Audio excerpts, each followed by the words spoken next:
Today I'm going to show you a house water purification system that I've done. It's cheap. I've had it for a few years now, but I hear people spending hundreds of thousands of dollars on having these installed. This one's probably 250 bucks.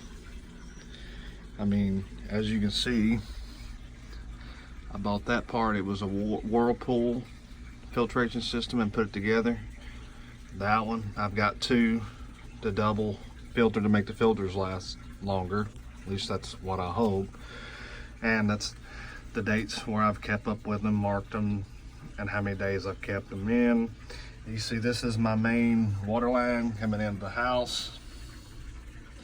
Little water spigot I've added. Sharpie there. I've added a little light in here because I moved the hot water heater outside, and you can see this runs into the hot water heater. So all the water is filtered before it goes in. I don't know, I've got one right here that you can see that's not had a filter in it in a while. I had a filter in the first one. Let me show you where it's at. Right here. Now this is what the filter looks like. And this is city water, and this is probably 30 days worth. I mean, you can see that this is probably what comes into your house from the city. And I'll show you another hand that's not dirty. There you go. And that's what it stops. It stops all that. That's the reason why I doubled up. Anything that gets past the first one gets captured in the second one. The shut-off valve is a great idea to install on the incoming line so you can shut it off, because these things do hold pressure. As you can see, it's got a pressure release. Once you shut the water off, you press this to break these loose with this tool.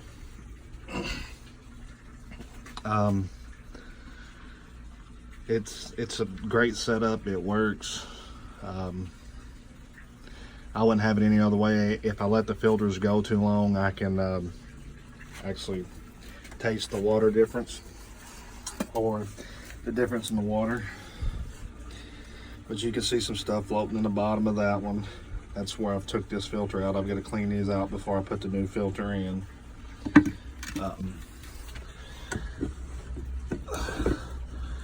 I have my new filters on the way. Let's see. There's some stuff in the bottom of these. I usually clean these out with a bleach spray or something. It's good to keep extra gaskets.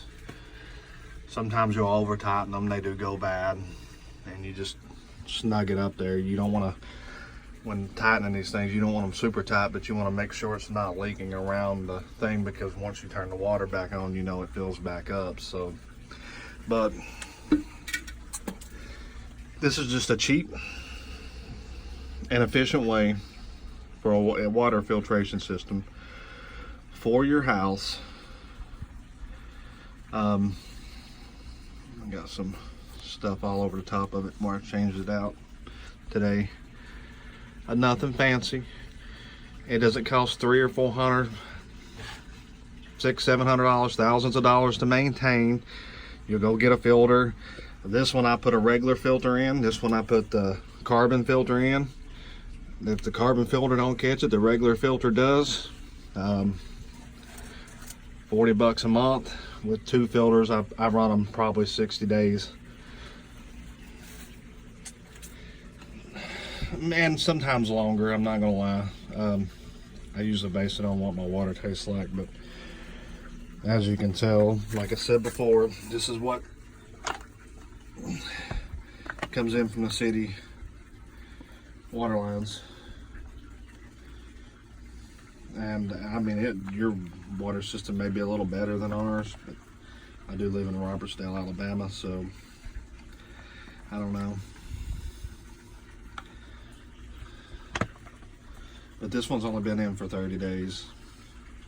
We've had the city out here to look at it, and they say, oh, you're supposed to have a little iron in your water, but I don't know.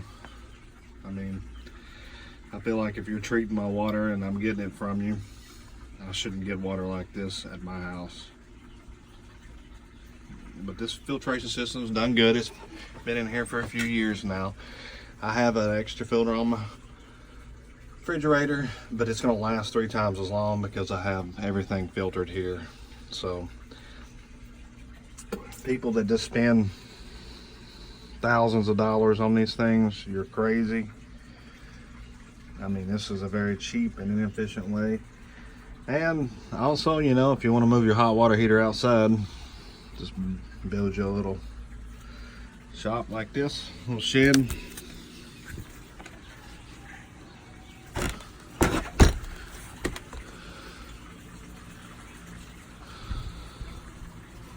And boom, there you go.